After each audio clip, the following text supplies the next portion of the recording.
Cincinnati City Council. And just let me, before I go into the platform and why I decided to run, let me tell you a little bit about myself. Born and raised in Cincinnati, Ohio. I currently live in the neighborhood of West End. I often tell people not to do West End, you know, West End. I graduated from the Cincinnati Public Schools, Hughes High School. I went to college in Atlanta, Georgia, at Morehouse College. I came back from Atlanta and I started a career in corporate America, the Kroger Company. I worked in regional management for about 3 years. After I left Kroger, I went to City Hall and I worked as a legislative aide. I then went on to help a couple of council members on their re-election efforts.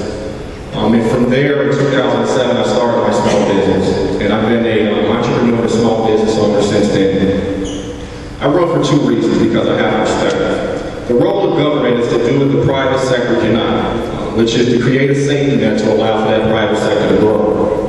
The political process is defined as the authoritative allocation of values on a society. And so when I build my platform, when I look at the reasons why I'm running within that framework, within that guidelines, understanding what the role of government is, and also knowing how the political process is defined. And so what we did interesting with our campaign, my campaign staff and I came together. We wanted to formulate a vision for this city. We realized first we had to get buy-in. And I relied on the wisdom of my grandmother, who said, the good Lord gave you 2 ears and 1 mouth, so take the hint. And so what we created was a tour known as the One Cincinnati Tour.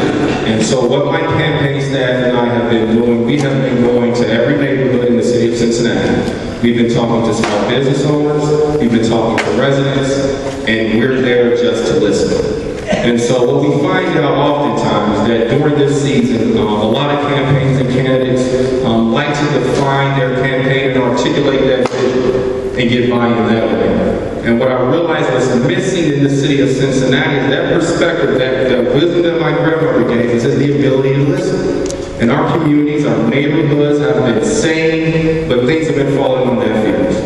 And so Rick spoke about it. He talked about leadership. Leadership is needed, strong leadership is required, but we first have to listen. And so the things that I am passionate about in this city, it's been already spoken to, is our young people.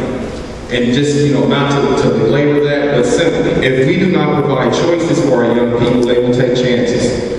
And oftentimes the chances that they take are to the detriment of their careers. And so we have to make sure that we're providing a policy that really directly impacts and deal with them in that way. We talk about fiscal responsibility. We have to make sure at City Hall that our political agenda and our political will does not exceed our financial capacity. And so although we want to see our city grow, we have to do so within means, financial means. As a small business owner, I cannot do certain things based upon what I'm there to work with, meaning my budget. And so we can't spend more money than we're bringing in. That's just basic economics. That's 101. And so we need serious leadership and people who understand the basic things about how local government works. The other thing I'm more passionate about, as I mentioned, I'm a business owner. I am a small minority business owner. And when you look at the makeup of this city demographically, you look at the makeup of minority women-owned businesses in this city, minority alone, we contribute less than 1% to the city's GDP. That's problematic. Cincinnati per capita next to Boston has the most corporate headquarters in the city of Cincinnati. So how do we grow this city, expand opportunities for minority businesses in this city? And so we have to have a policy that does not allow capacity to be the barrier for the expansion and growth of minority women-owned businesses in this city. And so in closing, I'll simply say this. The only thing you know in the world is the history you don't know, right? And so if you don't take anything else from this, understand that I am a young man on day one who was ready because of my corporate experience, because of my commitment and my role that I've played in civic government, and my entrepreneurial. So I have perspective that's needed on day one to get the job done. Thank you.